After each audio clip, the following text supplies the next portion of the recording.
Hello, everybody, and welcome to another episode of the Good Living Podcast. It's Independence Day, and I had to do something. I had to say something. And short notice, I called my guy, Dr. Justin. Hey, my bro. Welcome. Thank you for coming on the show with me. Yeah, thank you, man. So, obviously, our country has reached another milestone, True. and it's 1 year. And so, I was going through, and I was thinking while I was preparing for this show, the achievements. I want to outline the achievements of this country over the past. Yeah. I wouldn't say 62 years because I'd like to talk about the time with which I've seen. Yes. So that would be like maybe late 90s till now. Then maybe mid to late 90s till now. Yeah. So you do want to tell everybody how old you Well, I think that doesn't really matter. Yeah. For now. But so that would be, and I think it's the same. I think it's the same period of time we both have seen. Maybe you've seen a bit more, but the same period of time we both have seen. I outlined some achievements, and we are going to go through them one by one. Actually had to do this because I felt like it is time. It's our birthday as Nigerians, and so Nigeria's achievement. Let's just get straight to it, so this doesn't go too long. Yeah. One by one. The first one on my list here is the collapse of the naira. Yeah, no, I mean, what do you call an achievement? I know this might be shocking to some people and might not be to some people, but you don't expect me to start talking about anything because it's really difficult. I had to rack my. I thought about the first, when I thought about achievement, I thought about the first thing, the positive thing. when you talk about achievements, Yeah. it can come in both perspectives, the negative and positive. Yeah, It's just like saying something about economic importance when it comes to science. exactly. Doesn't necessarily mean it's going to be positive stuff, but the effect and the impact. So in this case, in this context, I'm talking about Nigeria as a country. So what the leader has been able to do over the course of the years. Exactly. So they were able to actually Achieve these things. achieve this Yeah, feat, this is why you're here, because I knew you'd like elaborate on this in case people don't understand why I'm doing it the way I'm doing it. Yeah. But I think an achievement is the end product of certain decisions you make. Yeah. And at the end of the day, when you get a certain decision, that is a collection of all your decisions you've made. That's the result. And in this case, these are very conscious and deliberate decisions. Exactly. From our leaders. Exactly. Over time. Yeah. So in 1998, the naira was 22 naira, and now it's basically 700. So we have to give them. They just finesse that down all the way down. Yes. Give them. Well, how many years is that? 24, 25 years, and consistently it's been going down. There's never been a point where the naira went to like 15 naira and then went back to 20 naira. Then No. So they've been consistent in that. We have to give them that. Yeah. One other thing, Boko Haram has killed. When I searched this, I was expecting a higher number, to be honest. And I think me and you know that the number is higher.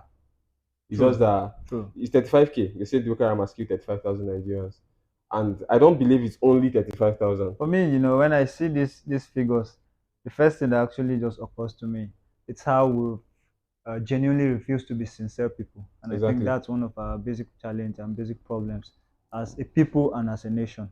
Because check our statistics, like what's our own basis for collecting data?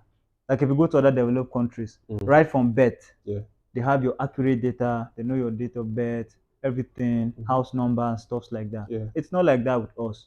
We always deal with estimates. Yeah. So you just sit and take this number out to the press, so to make us look good. Good, exactly. So it's just being politically correct. Yeah. Like people are dying. So if we say no, the numbers are not high. Let's trace back to the case of COVID. Yeah. When COVID-19 was on, they were under testing people, but the NCDC kept on putting out numbers. So the point, we felt like no, COVID didn't ravage Nigeria. Yeah. And so just to put in perspective, this is not a 62-year period. This is, say, 24 years period. Yes. And this is how much damage, because I told you everything here is within the late 90s until now. Yes. These are the achievements. So yeah. So this next one is actually funny. Where Snake swallowed $100,000. At that time was 36 million. Yeah. From Jamb office. I think that was here in Makurdi, Abi. So in a sane government where people are like mentally stable in government, an excuse for losing $100,000 would be that a snake swallowed it and everybody gobbled it up. That's not even the part. I think the most interesting part is she actually walked free. Yeah, I heard she was like given a suspension or something like that. Is it supposed to stop at suspension that? for 100,000 that you did You're not pay supposed to back. be tried and jailed properly as it should in a Exactly. functional country. Yeah. So you can't just wake up and then maybe they arrest you. You don't. You just ran out of lies and then you felt like, well, let me just feed them this. I mean, really, if you were, even if they woke you up from sleep, you stole that money, $100,000. They woke you up from sleep. Is that even going to be the first reply There's you give? The something one first of my excuse you lecturer give? always used to tell us. Like he said back during his undergraduate days, if he actually sees a question that he knows clearly he can't approach this question, he doesn't know the answers. Yeah. For him, it's better to fail honorably, like not just write anything than to just Yes. write nonsense there, and the lecturer will be like, "Whoa, so this is what you think this question is about?" So Yeah. I felt it would have been better for her to just maybe act something like she did pass out, she faint or Yeah. some, Yeah. than to say a Like this our snake. guy that when they were Like probing you him, he know, just fainted. there's been no place, even in fairy tales, that I've heard that a snake has swallowed money. I I actually mean, had to hear it from my dear country, and Nigeria, it was for the shocking first time. because it always seemed like it's the common man that saw it as a big falloose. Yeah, because to Every them it's just like, man, Yeah, it's and a everything normal. about Happy Birthday Nigeria. We still Yeah, love you there's another one regardless. shortly after that one. I saw this one when I was doing my research, but I remember it happened because a senator said Monkey stole 70 million from his farmland or something like that. I heard this one just a few weeks after this first one came out, but I still couldn't get the senator's name. I looked, but I didn't actually look hard enough, so I didn't get the senator's name. But I think it's this current APC chairman. the next Serious? one, yeah, okay, this one is not really important, but I had to just put it in there because I noticed it. So you are a sports fan, yeah? You watch football, Yeah, I and do.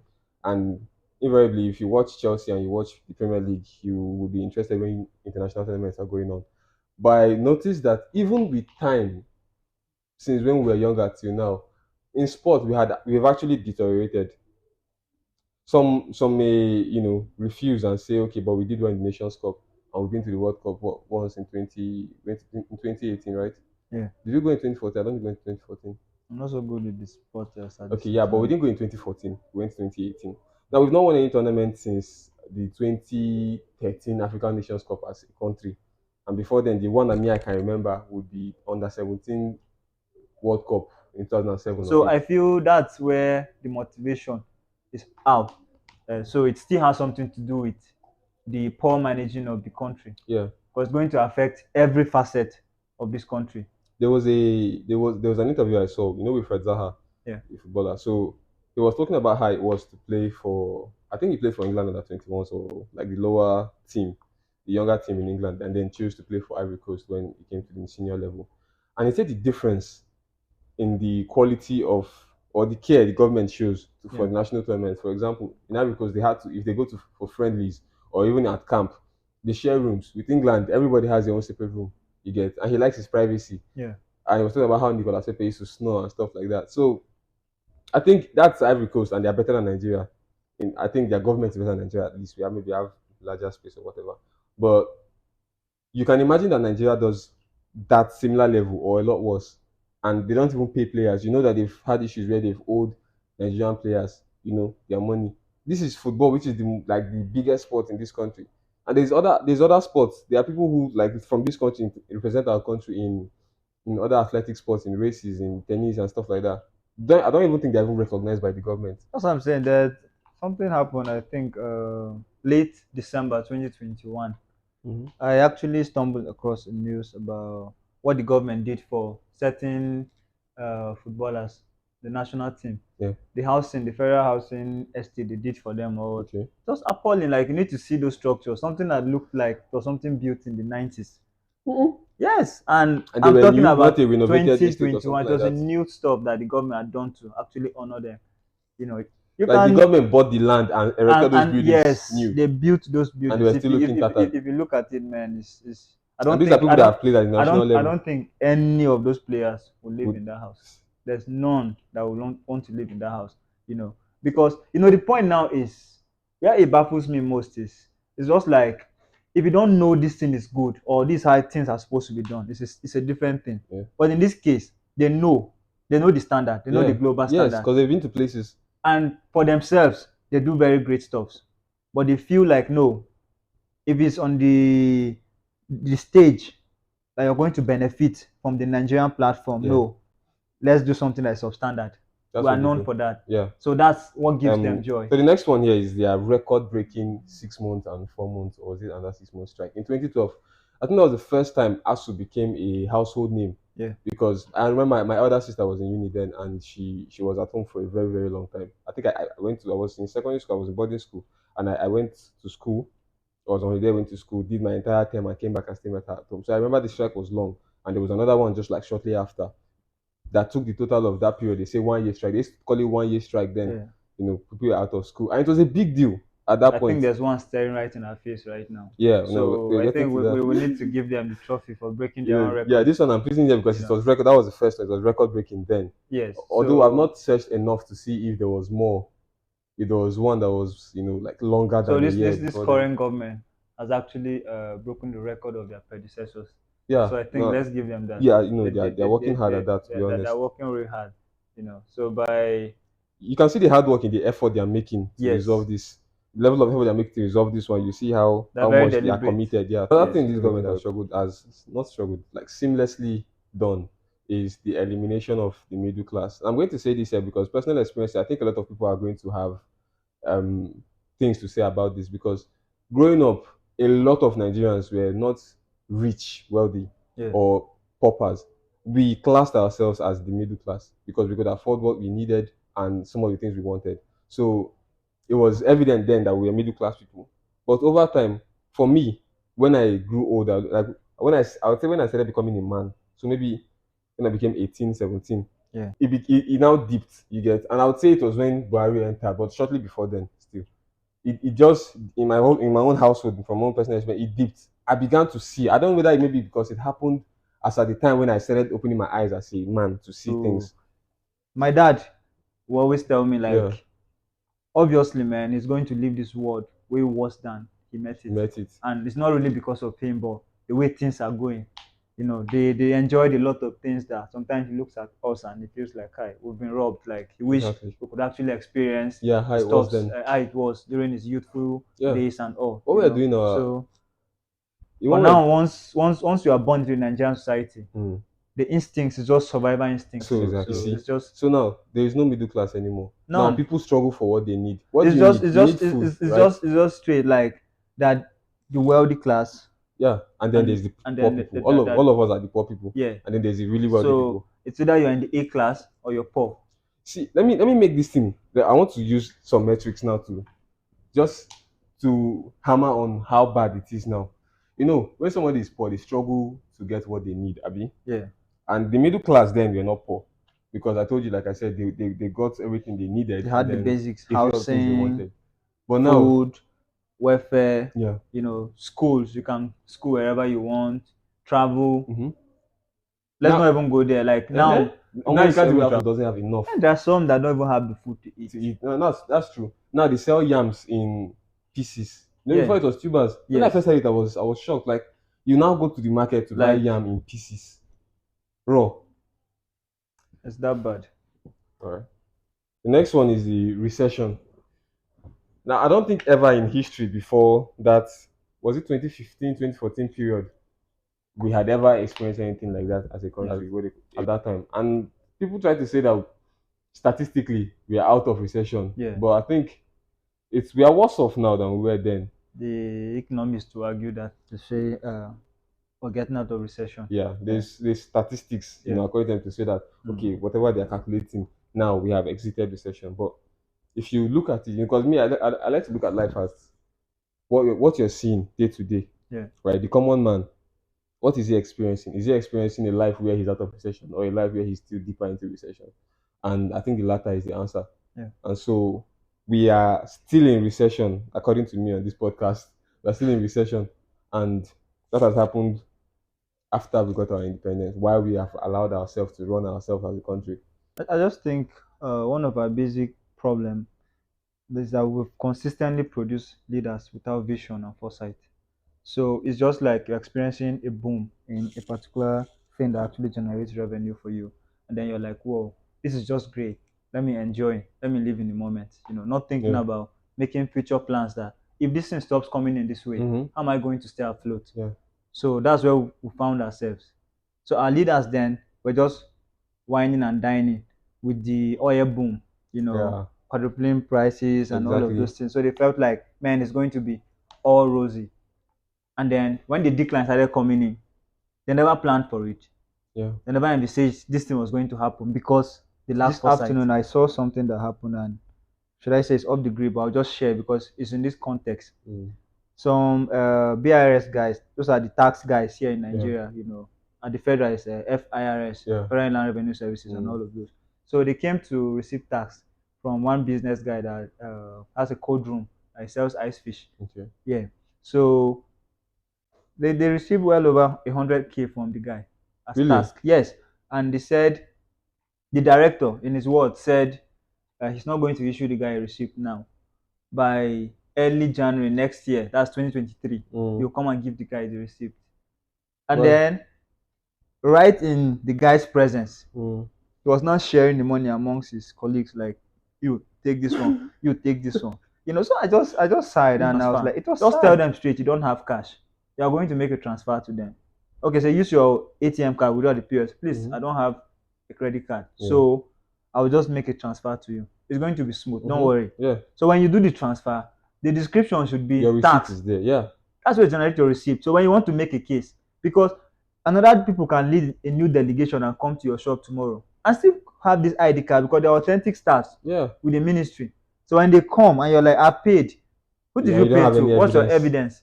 evidence? So this is how they have actually manipulated us to feel. So a lot of us need to be enlightened. Definitely. But police brutality against successful young men has become a thing that wasn't really there earlier in our existence as a country.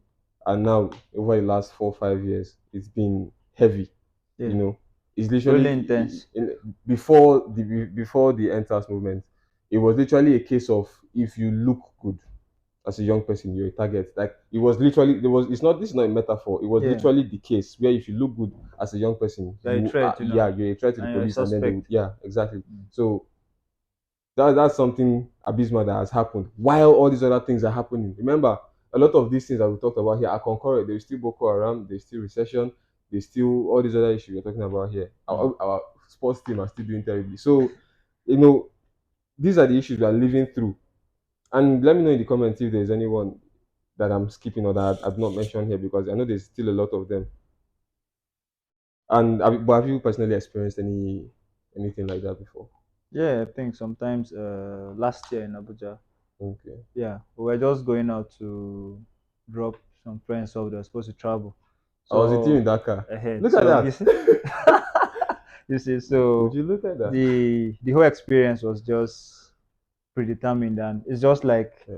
that's their mentality, that's their orientation about young people. Yeah. So in Nigeria right now, if you're a successful young man, then you're a suspect. Exactly. There's something you're doing that's illegal, to actually make you make ends meet. So, So let me tell that story Yeah. for people who are curious about it. So we were in Abuja and then we have a friend who bases there naturally, and then he has a Benz, a very classic one. Classic means old. Okay, but a very beautiful one, yeah. And a few of our friends were traveling back down to Makodi, and some of us were not. So there were like 5 of us in the car, 2 people that were traveling, one person was driving about Yeah. 2 other people behind the 2 that were traveling. Yeah. And we were on the way. And then SARS overtook us and motioned us to stop. We stopped. My friend who was driving the car came out of the car. The person in the driver's seat came out, and passenger seat came out of the car as well. There was now 3 of us at the back. And then they were talking. I was like, what's going on? Where are people going? They were asking questions. And then I think somebody noticed that they were, because the glasses were tinted, somebody noticed that there were other people in the car. And then they motioned all of us to come out. So there were 3 boys at the back, 2 in the front. Yeah. And when they started trying to call their superiors, I think they started calling their superiors. Yeah. And one of them kept mentioning to their 5 boys. There are 5 able-bodied men. This was 5 able-bodied men. Yeah. Like 5 able-bodied men in the car. And anybody who knows me knows that I have a short temper. So I was quick to anger, but obviously I would not react because I would not want to die in 2021. So that's how scary it can be, because I was annoyed, but I was still scared because now they could do anything there. It was a good It was a traumatic experience, so it really would have fucked up. escalated to anything else. To be honest. We just managed it the best way possible we could, And yeah, how did it end? Money. Yeah, Yeah, they took bribe and they let us go. So for a crime we didn't we commit. didn't It commit. just felt like We because were we were just young, boys, men in a car. so we should pay money. So yeah, the next thing is the Twitter ban. I think that was a huge war against freedom of speech. It was embarrassing as a Nigerian to have the world see that that was happening. And to be honest, I think they did that. They did that after the NSAS movement, Abi, or was It it before? was after. It was after. Yeah, Yeah. it was after. And because this government, So it was just more like accumulated grievances. It felt yes, like the that the role, movement yeah, was, they used the platform yeah, very well, during the NSAS movement, and it was very pivotal to their affairs. They felt like, no, okay, now we have a chance. So we're stripping you of all and your powers. You're not going to function in our yeah, country and again. they didn't know. So, Yeah, so we so had that to like they'll move to disconnect us UK from and the world, US by like, VPN. using VPNs and all. Some people actually did stop using Twitter that period. Yeah, Some people stopped, but yeah. I didn't, and I didn't even notice any change. I really didn't see any difference in Twitter between pre-ban or post-ban or inside the ban, because I mean everybody, and that's what you do when you are wicked and you create an environment that is really really difficult for people. For They even become resilient, yes, yes. and then when you bring a new wahala, they chest it and just find a They way already out. have a way to adapt. Yeah, and it's positive and negative too, because Yes. now Nigerians cannot fight and push back and draw a line. We know we can adapt to whatever situations, and then we just go with the flow every time and find a new way. Yeah. But that was embarrassing. Let's just we'll run through these things as a list, right? Yeah. So we don't doesn't take too long. Kidnapping and ritual killings seem to be at an all-time high. Now I wrote this here, but I have my doubts about the accuracy of it, because I feel like the presence of social media actually does enlarge a lot of things. It brings a lot of things to light. Ice Cube was saying something in an interview I watched one time, and he was saying police brutality to black people has always been there. The way they pull you over, you might even die, you might die, you might not. Yeah. It's not now. It's not a now thing. All right, it's always been there. The white police officer will pull over a black man and Mm. most likely do something unprofessional to him, and it's not new. It's just that social media now has enlarged it. If they pull somebody over, he pulls out his phone Yeah. and starts recording, and so probably this is the case with this particular one as well. Maybe Yeah. it's because we have social media that we now know all the kidnapping cases that are happening in all the nooks and crannies. There's been increase in awareness. For me, Yes. I feel it's the increase in Yeah, awareness but do that's you making think us. it's more now? Yeah, I feel it's more It's now. actually more now, It's regardless of more. the social media It's influence. more now because life is getting tougher by the day. So people are trying to make ends meet by all means, Yeah, we and are some making more always. criminals over, That's what I'm as saying. the time So goes by. yeah. So people will always want to feed. People have to feed, Yeah. right? So there are some that take to the illegal side of life. Some still choose to stay legal, and below abiding. So once there's a country is not functioning, definitely crime rate is going to increase. Yeah. Crime rate is going to increase. It's natural. So that's why it's happening now. And let me this off this, Mm. but like, okay, look at stuff like about child abuse, child rape, Yeah. rape cases and all. Before now, most women that were victims to rape Yeah. were actually shy Yeah. To come to forward. come out and actually state their story, due to Mm. stigmatization and all of those Yeah. things. But now the awareness has been there, has been reorientation of these people, like, no, this is not the end of the road for you. We can handle your situation. Mm. Feel free, come out, speaker will help you. So people are always coming Yeah. out. So social media, yes, has helped to actually bring these things to light, but we will not say it hasn't increased. For me, I feel it has increased Yeah. because now you can't watch the news without seeing, recurrent headlines about kidnappings Yeah. and And this all. is the exact reason why This I put is it on this list. Groundbreaking Nigeria. Yeah. um, the next thing here will be, obviously this is, I'm just going to say it and we won't talk much about it. The rate of flight tickets, it just has to do with the economical problems that we are in. The recession, I still said, because even when we are in recession, flight tickets are not what they are now. They are 150, 1K for Yeah. 100 for economy, Lagos Abuja. So it's messed up. And then the hiding of palliatives was something this country managed to do. I want you to know that it is the hungry people that this food belongs to. They did not give it as a gift to Nigeria to do as they please. Yeah. But because we are a nation that the outside world expects to be structured and well structured, just so that if you give these things to the government, they will distribute it adequately down to the people who actually need them the most. And they did not do that. They did it intentionally by hiding them. The people who you are voting for, campaigning for, and fighting for online are the ones who did this thing. They kept these foods themselves. and in different places, in different parts of the country, they were boggled There and was one politician that one woman that used it for souvenir. She branded those things and was sharing for her birthday. You know, so it will still interest Ooh. us to know that maybe 2023, yes, they just kickstarted campaigns on Wednesday. Yeah. That's the 28th of September, 2022. You will see these palliatives going, they will be in circulation, rebranded, because the ones we saw on social media then were the few that the elites that actually hit them were unfortunate that Yeah. those guys were able to Yeah. find. So they are just expect more. Pray. So have you seen any place where our country comes first in something? Yeah, Yeah. I can't really place my hands on that exactly No, right like now, but statistics, for example, what is Nigeria first in any statistic you know? obviously, there's just no. I feel yes, we are 62. There are still certain little good things about us, and right now my memory just fails me that I can't Okay, well, remember. I have one here. We are the highest borrowers in Africa. We are number one in Africa when it comes to borrowing. And I can't remember. I didn't get the figure, but Mm, you would know that it's a lot higher than the second. Because it is abysmal when you look at the chart of our net borrowing mm, or our debt between say 2015 and now. The chart is pretty much angular. It's not. It's a what they call it.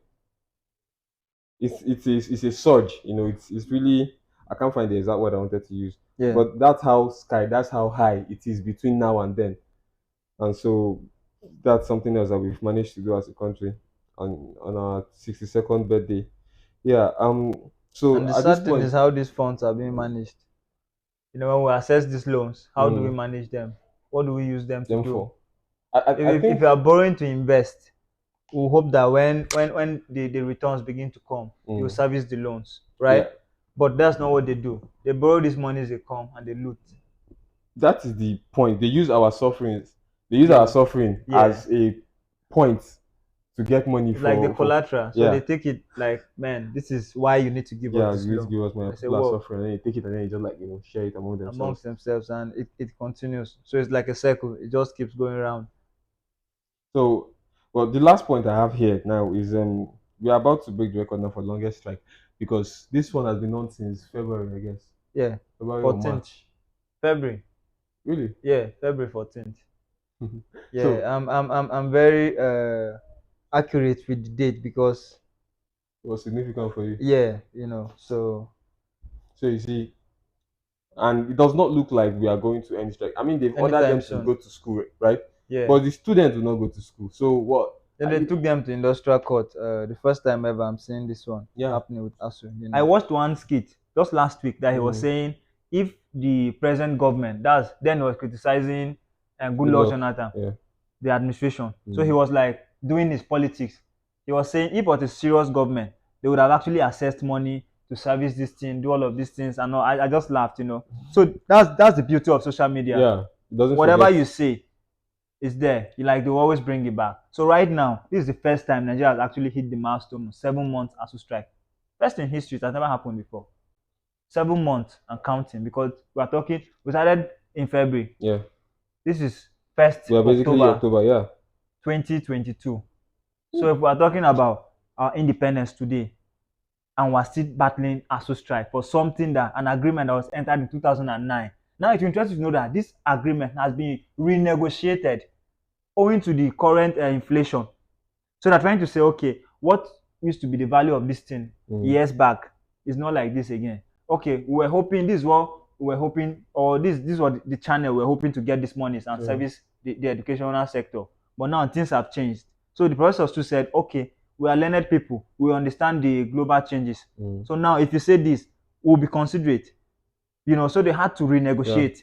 Yet they still can't implement these things. So what is the problem? Now the government wants to use force. That's why I said this present day government has the trace of those military regime.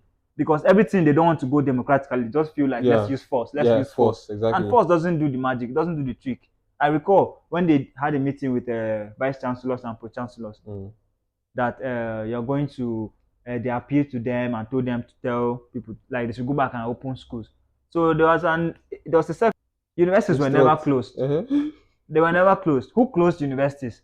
As you don't have the power to close universities, Yeah. because to the best of my knowledge, there is no time in Nigeria that universities have been closed. Close. Every time you go to universities, you It's see open. it's open. Security are on ground. I did not Yeah. staff of the university. They are Now, working. so I feel like we have said, we call them achievements, and they are achievements, but the thing is, they are negative achievements, and we've touched on them. But there's some positive news now. So I feel like we have said, we call them achievements, and they are achievements, but the thing is, they are negative achievements, and we've touched on them. But there's some positive news I still want to talk about. Yeah, whilst we round up. So there are 2 points. No, there are actually 3 points, but two major ones um, that I would say are positive now. Things that I think those who call Nigeria their own would celebrate, and our lawmakers now earn more. I know. There's too many sarcasm in this podcast, but our lawmakers now earn more. I checked it, and they earn 13 million monthly. They call it running cost. Ahmed Lawan said that himself. 13 million in running cost, and then a total of about 32 a month for senator. I mean, I've known about this figure, to be honest. I don't know if it's even the 32 million also was an estimate after they talked about this 13 million, but that's good news for them, right? And you could celebrate it. Your lawmakers are making so much money. Yeah. And then the second one, our neighboring countries are I think actually a doing good place better. to know, like more than any other lawmaker in the world. Yeah, they are no, They are the they are richest. balling. They're not mechanics. They are definitely ballers. Because there's no lawmaker in the US that will end this. And then the second one is our neighboring countries are doing better than us. No, they're not doing better than us, but they're doing better now. Look at Niger, for example. They just got cars, state of the art 2022 Land Cruisers. Yeah, for their security. So their security is stronger now. I mean, that's a good And one it's a for giveaway Nigerian government. It's from us. Right? It's not even a loan. Yeah, We have to support our neighbors. the big brothers. We are affecting them positively. Yeah. So that's good for this country at 62.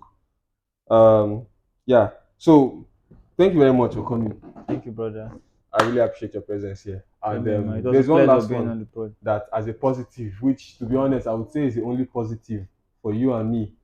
And that positive is that elections are by the corner, so you should maximize it. Yes. Thank you very much for watching. So we still have a chance, to actually make this revolution come now. Yeah.